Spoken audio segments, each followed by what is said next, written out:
Hey, good afternoon to you. It's 4:07 here, News Talk 105.9 WMAL, where we're making sense of the news. Coming up on the program, I've got Andy Biggs, Congressman, joining us this hour. We'll talk to him about the Secret Service, all of their failures, and Kim Cheatle's testimony yesterday before Congress and her resignation today. Miranda Devine from the New York Post is here at 5 o'clock, and you can join us at 888-630-9625, 888-630 WMAL. Coming in over the transom just now, apparently President Trump is going to stick to the debate schedule this year with whoever ends up being the Democrat nominee. He'll be going against Kamala Harris at this moment. That'll be fun. He has to do it. Don't skip the debate. And who cares what stupid rules they set up? He successfully called their bluff last time with CNN, and it was a big success. As Joe Biden self-immolated on stage. Kamala Harris self-immolates in a different way than Joe Biden, not with senility, but with pure stupidity. And so I think Trump should appear on stage with her. He should debate her, and that'll be, I think, really productive for the country. They'll be able to see in clear terms the difference between these two. I love the left. They're so full of crap. Like literally up until 5 seconds ago, they're like, Joe Biden's the greatest president of all time. He should definitely be the nominee this year. And then they force him out. And now they're saying that Trump, who's younger than Biden, Trump's too old to be president, they say. What a bunch of scam artists you are. Every one of you. It's just such an ongoing, never-ending scam. I mentioned the Secret Service director did resign today, Kim Cheatle, after holding on for dear life. She pulled a Biden, which is to hold on well beyond the point that you're supposed to hold on, and then resign at a late hour. So she followed in Biden's lead here. And here's Kim Cheatle just resigns today, and she gets glowing accolades from Biden. The White House releases a statement, under Biden's name saying she's wonderful and she's so great and she's going to be missed. And Alejandro Mayorkas saying she's so wonderful and she was great and she's going to be missed. President Trump, he had a different perspective on this. Today on Truth Social, he wrote, "The Biden-Harris administration did not properly protect me, and I was forced to take a bullet for democracy. It was my great honor to do so," he said. My great honor to take a bullet for democracy. Now, as you can imagine, this did not go over well at CNN. They hate this Trump statement with a burning passion, with the burning passion of 1,000 suns. They hate this statement. Jim Acosta can barely contain himself as he reads it. And there's also reaction coming in from Donald Trump. Apparently he said on Truth Social, "The Biden-Harris administration did not properly protect me, and I was forced to take a bullet for democracy. It was my great honor to do so." I mean, that appears to be what the former president is saying. Perhaps he's not aware that the director has stepped down, but that's what he's saying right now on Truth Social. Let me go back to Jonathan Wackrow, who's still with us, I believe. Jonathan, when you hear the former president saying something like that, what's your reaction? I mean, obviously the Secret Service is a professional operation. Yeah. The fact to say something like they did not protect me, it just sounds just wildly irresponsible. Yeah, I mean, he's just capitalizing on the moment, and he's looking at this through the color of politics, not the reality of the situation. Is your mouth as far down as mine is right now? Are you listening to Jim Acosta? Acosta says that the left is amazing, aren't they? That Trump is being wildly irresponsible for saying the Secret Service left him unprotected. Trump was just 10 days ago shot in the head by an assailant who was able to take a clear shot because the Secret Service did not cover the roof of the building from which that shooter fired. And, of course, should have. And it was Kim Cheatle's leadership of that agency that, of course, is very much up for discussion. She was just forced to resign. She resigned the gig. And Acosta has the huevos to get on television and claim to us that Trump is being reckless here. When you hear the former president saying something like that, what's your reaction? I mean, obviously the Secret Service is a professional operation. The fact to say something like they did not protect me, it just sounds just wildly irresponsible. Holy crap! He should, of course, go the way of Kim Cheatle. Like, resign today, Jim Acosta. Like, we've had it. I mean, there's a certain enjoyment in listening to his, like, cartoonish representations of events that bear no resemblance whatsoever to reality. But at some point, like, honestly, CNN, like, if you have even a shred of pride, you will launch that guy into the sun. That it is irresponsible to say that the Secret Service didn't protect Trump. He was just shot in the head. You know, it's irresponsible for the Kennedys to say that the Secret Service didn't protect JFK. It's wildly irresponsible. What? Oh, that's Jim Acosta for you. That's CNN processing all of this. Let me go to the phones now. I've got Steve calling in from Ashburn on line 4. Steve, good afternoon, sir. You're on the Vince Colonnade Show. Good afternoon, Vince. Excellent show. You need a 25th hour in the day. The 24-hour news cycle just isn't enough. Never enough. Never enough. I swear to you, at the end of each program, I look at Corey looks at me, and we go, okay, what didn't we get to? There's so much. There is. So I'll keep it brief. One of the things that the Republicans missed on an opportunity with Cheatle is they gave her the plausible deniability argument. They should have had Wray, the FBI director, right there. So which one's going to call the other one a liar first? Yeah, and she kept deferring to Wray. She kept saying, look, she kept insisting. Yep. She's like, well, the FBI is conducting an investigation, so I can't give you any answers whatsoever. First of all, that's horse crap. The idea, one reason it's horse crap is because the defendant is dead. So who cares what their, quote, criminal investigation is doing? It's not like you're going to prejudice a criminal prosecution. No chance of that. The guy's dead. Just give us every last detail you know as of this hour. She refused to, said the FBI is conducting an investigation. And by the way, Steve, Chris Wray is testifying separately before Congress tomorrow to the House Judiciary Committee. And it just so happens that Congressman Andy Biggs sits on both of these committees. He's coming up in a few minutes here. He sits on Oversight and he sits on Judiciary. So he'll have a chance to question both of these figures this week. Well, having them there at the same time to see which one is going to have the biggest puddle underneath their chair. Yeah. Because that's what they need to do. This individual person up there, and then they just point the finger at the nobody, at the empty chair. Make them sit there and defend their positions, and then fire them both. Yeah. 2 for the price of 1. Well, you know, I'm pretty convinced that the hiring process for the Biden administration includes, will you be the most frustrating possible witness when you sit before Congress and testify? Because that seems like the priority. Because have you noticed that every Biden official who testifies before Congress is frustrating, opaque, useless, and just awful? They all sound like Anthony Fauci. Even including Christopher Wray, the FBI director. He go, they each, Alejandro Mayorkas, they don't answer questions. They obfuscate. They cover up. They try and just filibuster their way through these hearings. And by the end of it, you are left intently dissatisfied by what you just experienced. And yesterday, Kim Cheatle was another expression of that. Maybe you don't know this, but I think that every year the federal government at the executive level has a course to reinforce the training on how to not answer a question.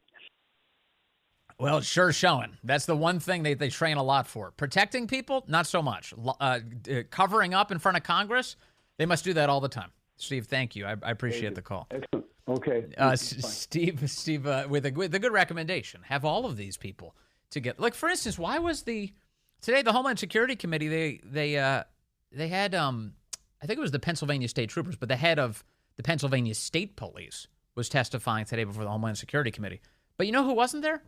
The local cops, like the very local cops, the Butler Police, and a nearby county who also had some cops there helping out. Their guys weren't there. Why weren't they there? Why can't they send just a couple of guys to testify? What do you know? The leaders of each of those police forces. What do you know? What happened? Nothing. Kim Cheatle doesn't answer questions yesterday. Sorry, we're only 9 days into an investigation. Only 9 days. The guy was shot in the head. I'm getting more research out of social media than I am out of you right now. I'm getting more facts out of looking at Twitter feeds, X feeds.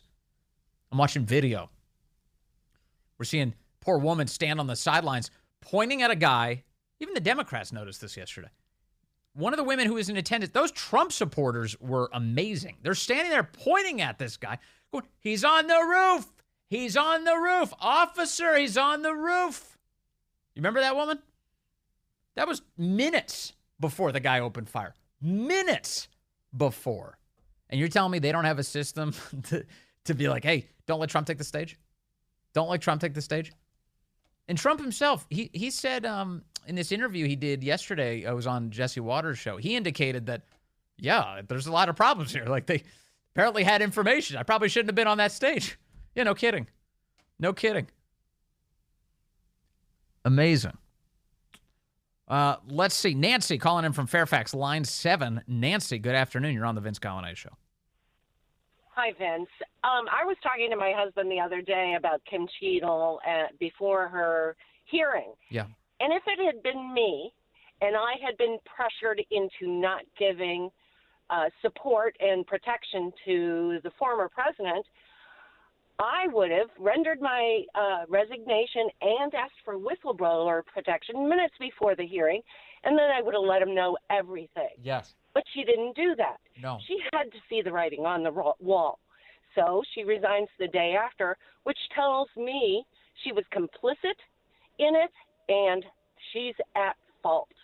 Sure, I agree with you on that. And you know something, I mean, it sounds to me like she was just nothing more than a loyalist to the Biden family. That's been her gig.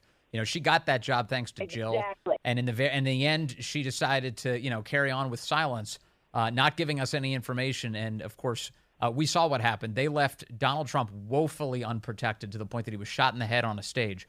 And for her to stand up there and act as if she's done a great job is ludicrous. And that accolade that allegedly Biden gave her today, that came from Jill. Come on.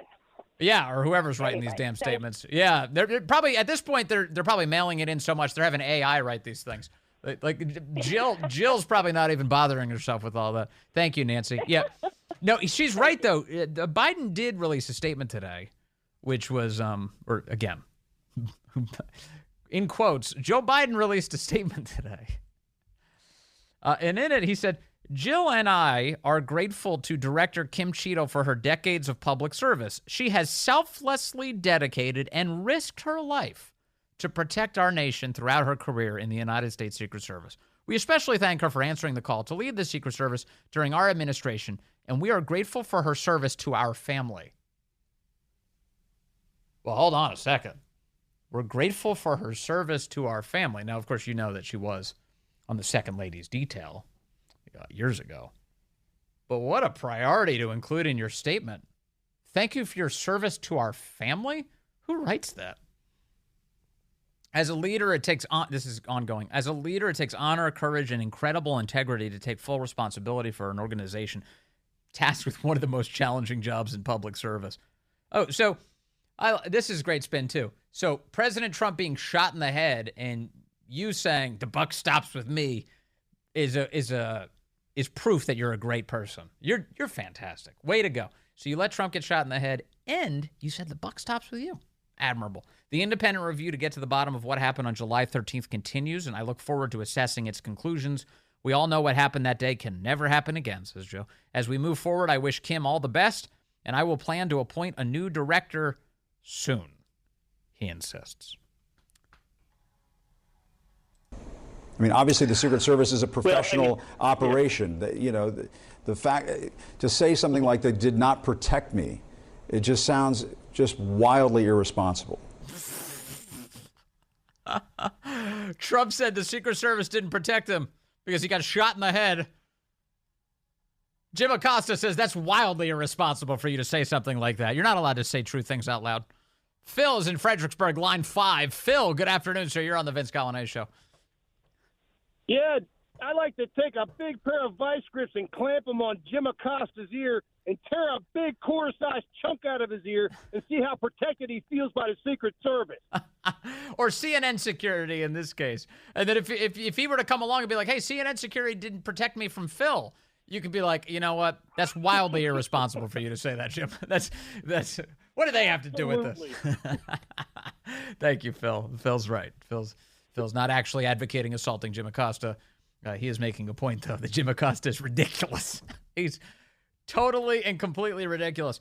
President Trump had a call with the press today. A number of reporters got a chance to ask him some questions, among them Fox's Bill Maloogian. And Bill asked, hey, if Kamala Harris is the nominee, are you going to debate her? Here's President Trump. Kamala Harris does end up being the Democrat nominee. Will you commit to debating her at least one time?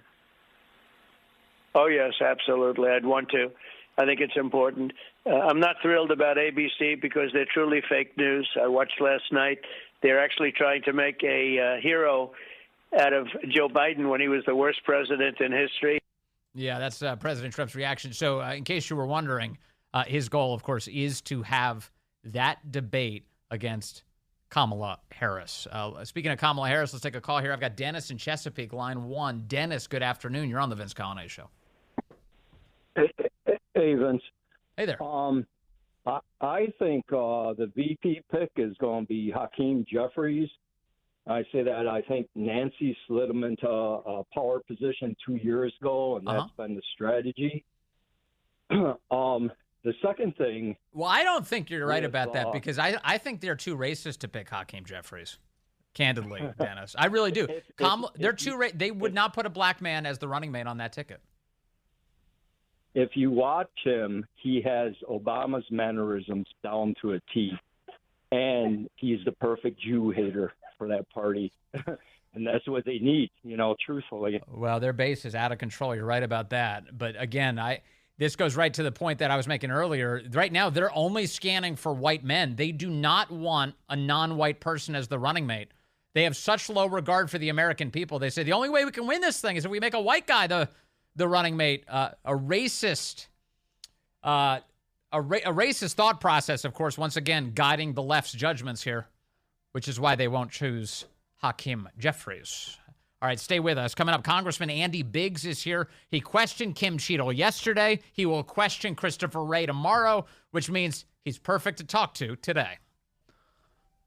Good afternoon to you. 4:35 now, News Talk 105.9 WMAL, where we're making sense of the news. Coming up from the New York Post, Miranda Devine is here at 5 o'clock. We'll talk to her about the latest secrets that the Biden administration now feels comfortable admitting with Joe Biden no longer running for president. Oh, we can tell you that now. That's ahead. You can join us, 888-630-9625, 888-630-WMAL.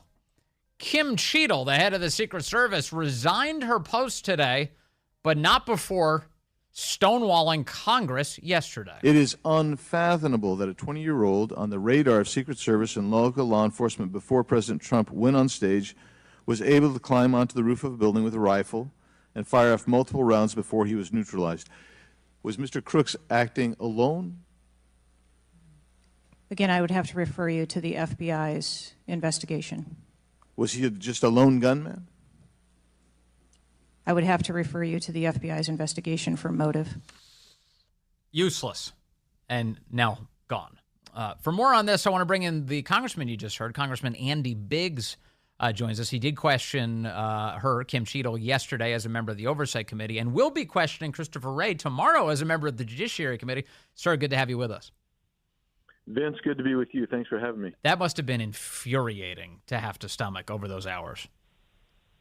Yeah, very frustrating. And you saw it, because it wasn't just me. It was Democrats, Republicans, the most left people in Congress, the most right people in Congress, all very frustrated because her job is a no-fail position, and she failed, and she refused to give us any information. Why do you think she waited until today to resign after? Because it wasn't like she was productive yesterday. She didn't give you anything interesting. Why did she resign today? Yeah, that's the interesting question. I'm beginning to think that she thought, well, I can just go in and stonewall the Congress and continue to gaslight American people, and then I can just go merrily on my way. That's all I can figure because, she probably rused the day that she chose to come in. Yeah. Instead of tendering her resignation. Congressman, she should have done immediately. What, if anything, I know it was difficult to get any information out of her yesterday, but as you conduct this investigation as a member of these various committees, what have you learned? Well, there's a whole lot that we've learned or that we suspect, okay? So we haven't learned as much as we would like, we have witnesses coming in. We've got whistleblowers coming in. But the major thing that we've learned, and this is irrevocable, and that's that the Secret Service, we had a massive failure there. I mean, everybody in the country, everybody around the world knows that. And some of those failures are absurd in nature almost. I mean, like my comments, you got a 20-year-old that's everybody's watching him. Not everybody, but there are enough people watching him, they could have prevented that and stopped it. There's supposed to be Secret Service at the windows. They're not there. They're supposed to be. Why isn't anyone at the highest elevation there, which is the water tower? We have so much that we need to have answered. Yes. But the biggest thing, Vince, is they screwed up in a major, major way. They sure did. Yesterday, some members of Congress were bringing up the fact that there have now been multiple reports indicating that the Secret Service, the Biden administration, let's be clear about this, kept denying the Trump campaign the security requests that they made. Yesterday, Kim Cheatle tried to obfuscate that point. She suggested that specifically the July 13th event didn't include any denials. But that's a way of her dancing away from the fact that, yes, indeed, the Secret Service has repeatedly denied the Trump campaign the security that they deserved. What do we know about? Why is the Biden administration constantly denying his political opponent protection? Well, there's at least four things that are related directly to that. Number one is she was trying to fine-tooth, get it through the eye of the camel by just saying, well, that particular day they didn't. The second thing is she refused to define and give us a number of how many times. We just know it was multiple times. And the problem with that is you put President Trump and his family and the crowd in danger every time you deny those. Third thing is, she said, well, these were requests. They give us their requests, and we adjudicate that. Here's the deal. Who's supposed to be the expert? Well, it's supposed to be the Secret Service. They're supposed to be the expert. And if they're the ones that are saying, well, they didn't ask for it just right. They didn't ask for a drone. They didn't ask for 2 drones, and we only gave them 1. Guess what? They're the experts. They're the ones who should be saying, look, we're going to need X and Y to really make sure everybody's safe. And that, to me, showed a huge problem. The fourth thing you've got on this thing is you got Benny Thompson, and this is reflective of where the left is today, wanting to remove all Secret Service from President Trump. Yes. That's where the left is. So those four things are all, in my opinion, interrelated. Now, I wonder to what extent there are people above Kim Cheatle, the Secret Service director, who share Benny Thompson's sentiment that Donald Trump does not deserve Secret Service protection or doesn't deserve that much of it. Because I didn't watch the entire hearing yesterday, Congressman. I wonder if this came up at all. Did anyone ask whether or not there was anyone above her who directed the Secret Service to deny Trump security requests? I don't remember that being asked. I don't think that was asked because ostensibly she's the one making those calls. You would think. But in the chain of command, next up from her is Mayorkas. Yes. And the next up from him ostensibly is Joe Biden. Because they denied RFK Jr. Secret Service protection, a man who any American with 2 brain cells to rub together knows probably is entitled to it. And the obvious reason they did that was they didn't want to give him the look of a presidential candidate. They didn't want Secret Service there to make him appear presidential for fear that he would chip away at their support.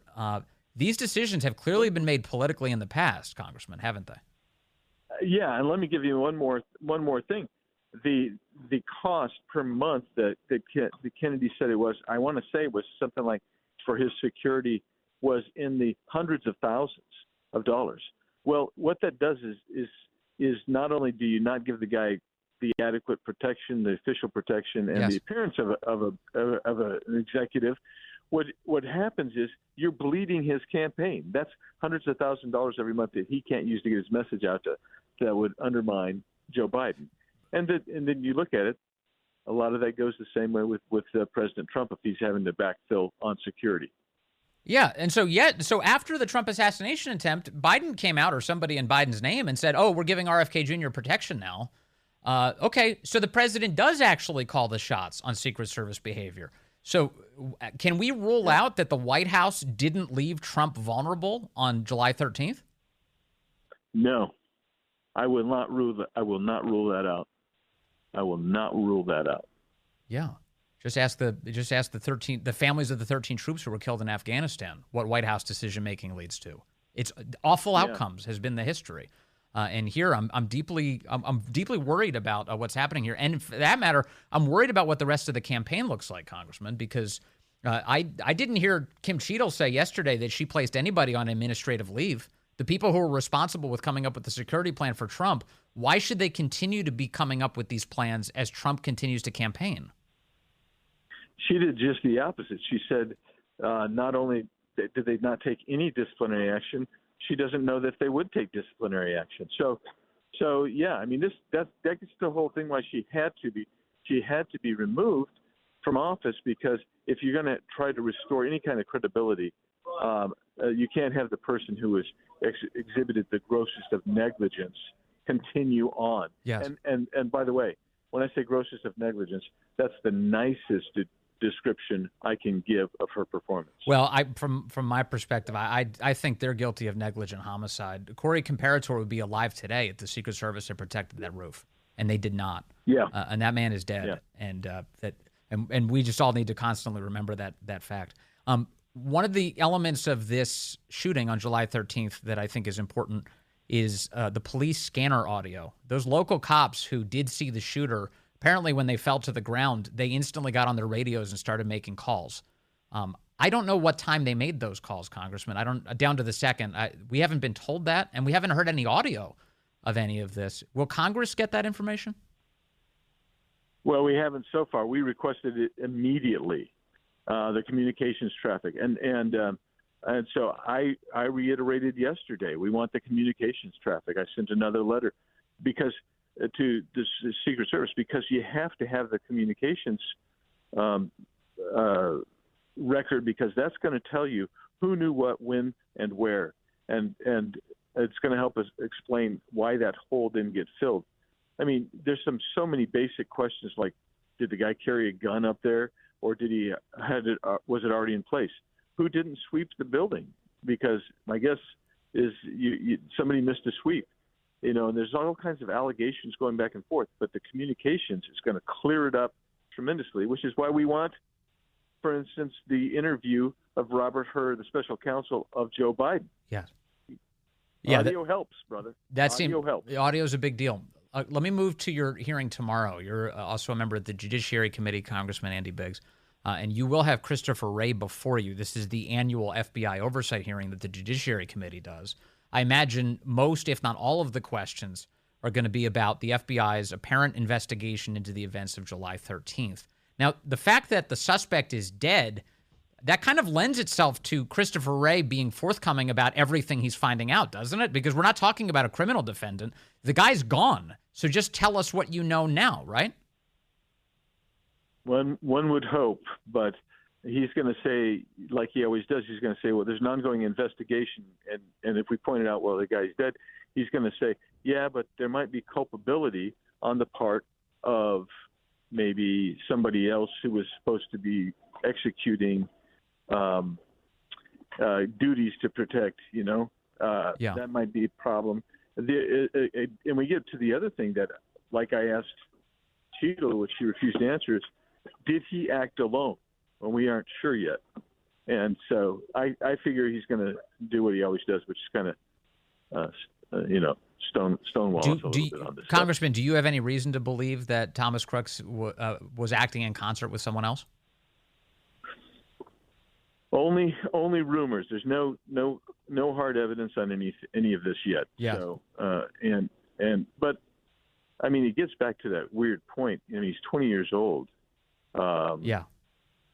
And he's acting alone. He just got radicalized himself, decided he was going to go shoot Donald Trump. I mean, that's really a bizarre conclusion. It's all so very bizarre. I saw Senator Ron Johnson came out with a report today. According to local law enforcement, there were 8 shell casings found next to Thomas Crooks's body. The implication being that he fired 8 shots. That's a lot of shots to be firing very rapidly. And the Secret Service apparently had their eyes on the guy for a lengthy amount of time, and yet it still happened. Finally, Congressman, why was Trump allowed on that stage at all? Have we gotten any closer to getting that understanding? Because it seems like a lot of law enforcement officers were suspicious of this guy to the point they were taking photos of him.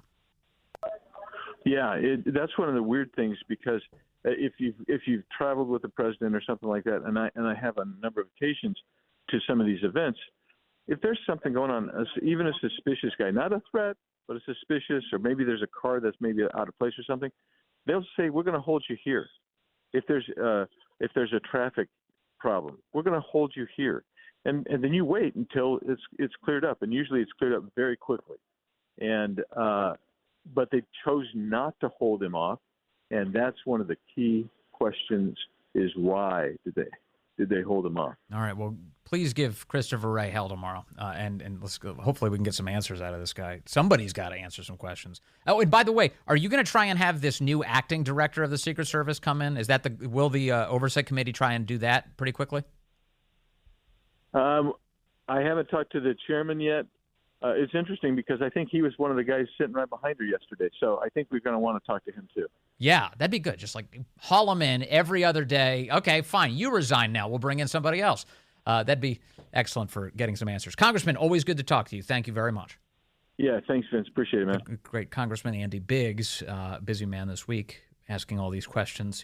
Just trying to figure out how Donald Trump was almost assassinated and how an American citizen lost his life at that rally on July 13th. It'd be, just good for all of us to have a couple of answers there. Your call's coming in right now.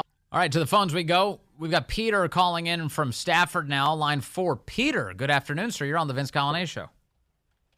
Hey, Vince. Vince, I missed you at the Free Speech Forum. Oh, man, I missed everybody at the Free Speech Forum. I'm sorry I couldn't be there. I was in the hospital at the time, as people may know. I did ask the doctor. I was like, hey, do you think I could be out in time for this Free Speech Forum? He looked at me like I was crazy, because I was, actually. He's like, there's not a chance. I know. Well, we met at the State of the Union, too, if you remember that. Yeah, that's right. Okay. FBI agent that you met. So cool. So, anyway, I had a couple of questions. Well, I worked for, I was with the FBI for 35 years, and I had a very good relationship with Secret Service, so I don't want to, call and say the FBI is having enough trouble as it is right now. But for that particular situation, a lot of questions haven't really been answered. Number one was who was in charge at the event. No one seems to know. I mean, I think Dan Bongino may have said something earlier today, but we don't even know who was actually in charge at the event. You mean the individual or the agency or both? No, the individual. I mean, somebody had to be in charge. It had to be an assistant special agent in charge or special agent in charge. Right. Somebody of that rank for something like that. We don't know who that was. Exactly. We don't know who did the. I'm sorry. Go ahead. No, you're totally right. In fact, I think I heard Dan talk about this. I don't want to stray too far away from what I know for sure, but there was some implication that maybe some newbie from the Pittsburgh field office may have been like running some of the show, and that could have been an issue. Then once again, we're now delving into the area of like these are the rumors that we've heard, but it is an excellent point. We don't know the name of the person who actually ran the security operation there and signed off on it. Yeah, and we don't know who did the advance or the site survey. Yeah. So I mean, the thing is there's only one building, right? This wasn't in the middle of a city where you had 15 different buildings that you had to look at. There was a wide open area and one building in the line of sight. Exactly. So, now why is it that Cheatle didn't seem to even know details like how many shell casings were found on the roof, yet the local police were able to do that? Of course. Right? So I mean, there's a lot of questions were answered. I mean, we in the public seem to know more about what happened than what Cheatle seemed to Did know. you get the feeling? I got one feeling I got yesterday, Peter, is she didn't even want to know. It was almost like she wasn't asking questions because she feared the answers, and she didn't want to be equipped with anything to help Congress out. You think? Yeah, I think so too. Yeah. Well, I mean, the thing is even if the locals were supposed to be on that rooftop, she should have. I mean, the Secret Service was still in charge. It falls to them. They still should have said, get somebody up on that roof. It's their fault. It's their fault. We know the agency was in charge with the Secret Service. They failed. Now, who was that in particular? Great question, Peter. That's an answer the American people deserve. Hold on. Coming up, Miranda Devine will talk to us about the things the Biden administration can now admit with Joe Biden off the ticket.